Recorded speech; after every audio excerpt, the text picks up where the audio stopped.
خو د چا بچي نافرمانه وي خبره یې نه مني، یا د چا بچي ورانکاره وي وراني کوي، یا دغه شان د چا بچي دا زیل کوي، یا داسې ښځه وي چې هغه د سړي خبره نه مني، یا بعض وخت کې سړی داسې وي چې ښځه ورته ټیک خبره کوي دی نه مني، مکمل په حکم په یوه باندې په نه خبره باندې قاریږي، په نه خبره باندې غوسه کیږي، یا څاروی داسې وي چې هغه نافرمانه وي، سرکشه وي، وال کوي یا لتې وي، یا چې کله رالوشي نو پی پټوي، یا یو سړی ټیچر دی په سکول کې دی کلاس چلي، کالج کې کلاس چلي، مدرسه کې دی کلاس چلي، هلکان خبر مني نه دی به څه کوي؟ نو څوک دا عمل وکړي انشاءالله العزیز ټول خلک به تابعدار شي. بسم الله الرحمن الرحیم. السلام علیکم ورحمت الله وبرکاته. امید در رب کوم چې تاسو ټول به ټیک ټاک کې د صحت نه به مزې اخلئ. الله پاک دې تاسو ټول ډیر زیات خوشحاله کړي. محترمو، نن چې کومه وظیفه ده دا یو سړی نافرمانه وي، یو سړی ورانکاره وي، دا په سیده لار باندې راوستل دي. دا په سیده لار باندې به څنګه دا راولو؟ نو یاد ساتئ چې مور او پلار کله کله د خیرو سهارا لي. کله مور راپاسي ماشوم ته خیره کوي خدای دې ځواني مرګ که، کله کله ورته وایي چې خدای دې باندې ځمکه ډکه کړي، کله زوی ته خیره کوي، کله لور ته خیره کوي. یاد ساتئ دا خیرې د ماشوم دپاره دا نقصان ده کېدلی شي. د تاسو سره یو واقع شیر کومه. د کعبې چې کوم امام دی عبدالرحمن بن سدیس، عبدالرحمن السدیس دا د کعبې دا امام دی. دی فرمایي چې زه کله ورکوټه یم او موږ که میلمانه رالل نو زما مور د هغوی دپاره سالن بخ کړی و.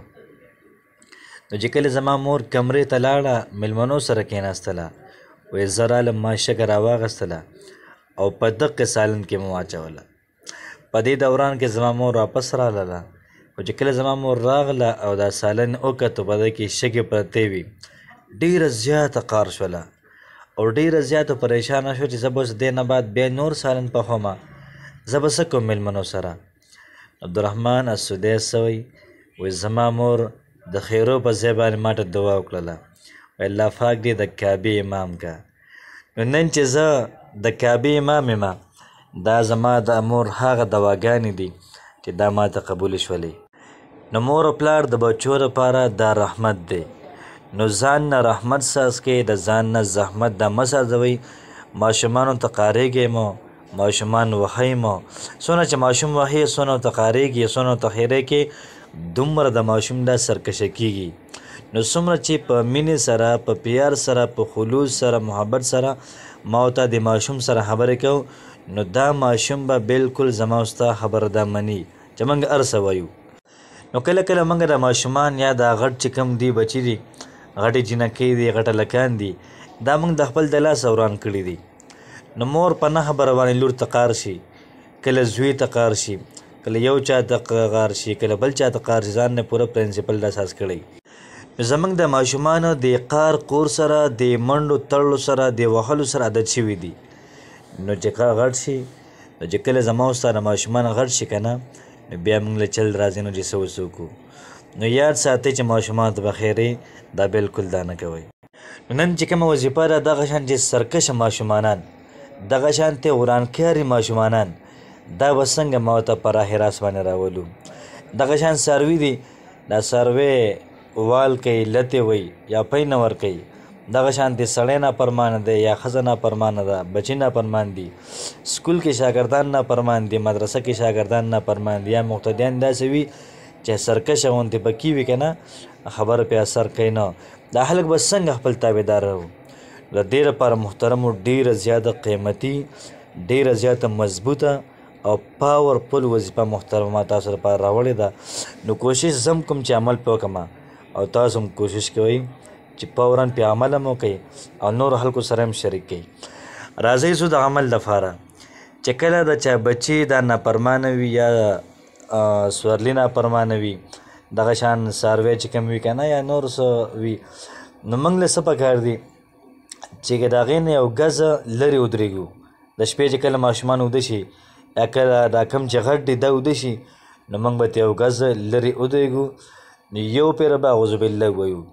نعوذ بالله به دا طاقت وي چې شیطان به د دوی خواله نه راځي شیطان نکم د انسان خواله به نشي راتلی د شیطان نشي راتلی نو ساره ماشوم به ټیک ټاک وي دا به ورانۍ نه کوي دا به جګړې نه کوي دا به نافرماني نه کوي بلکل دا به سیده وي دویمه خبره ده چې ما او تا به بسم الله ووایو فرمایي چې کله بسم الله نازله شوه جابر رضی الله تعالی عنه فرمایي چې کله بسم الله نازله شوله دا ورېځې دا ودرېدلې هواګانې ودرېدلې سمندرونو کې اوبه دا ودرېدلې شیطانانو غوږونه کېښودل چې څه چلو شو په شیطانانو باندې د اسمان نه شغلې دا راپرېوتلې الله پاک په خپل عزت باندې قسم خوري زما دې په خپل عزت قسم وي زما دې په خپل جلال باندې قسم وي په کوم څیز باندې زما د نوم واخیستلی شي زه په هغې کې ضرور برکت د اچومه تاسو خیال وکئ چې بسم الله په چا باندې ویلی شي نو بلکل محترم الله پاک به